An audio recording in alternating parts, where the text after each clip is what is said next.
నల్గొండ పట్టణం clock tower చౌరస్తాలోని రాష్ట్ర మంత్రి కోమటిరెడ్డి వెంకటరెడ్డి నూతన క్యాంపు కార్యాలయంలో దేశ స్వాతంత్ర దినోత్సవ వేడుకలను ఘనంగా నిర్వహించారు. మంత్రి కోమటిరెడ్డి వెంకటరెడ్డి జాతీయ జెండాను ఎగరవేసి జాతీయ గీతాన్ని ఆలపించారు. నల్గొండ పట్టణం క్లాక్ టవర్ చౌరస్తాలోని రాష్ట్ర రోడ్లు, భవనాలు, సినిమాటోగ్రఫీ శాఖల మంత్రి కోమటిరెడ్డి వెంకటరెడ్డి నూతన క్యాంపు కార్యాలయంలో స్వాతంత్ర దినోత్సవ వేడుకలను ఘనంగా నిర్వహించారు.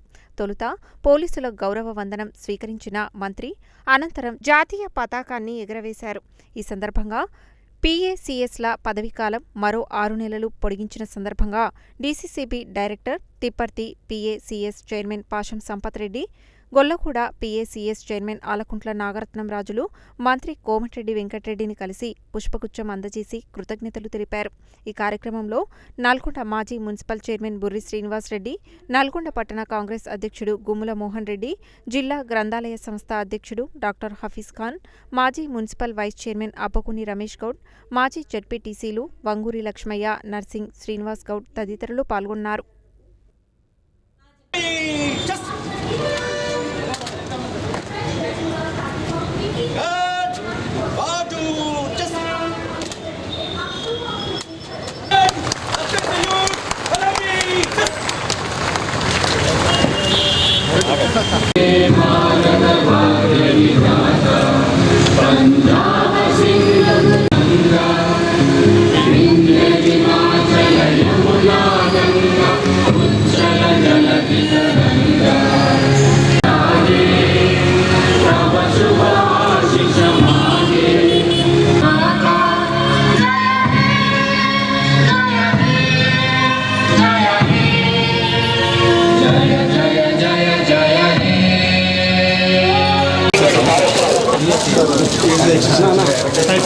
సార్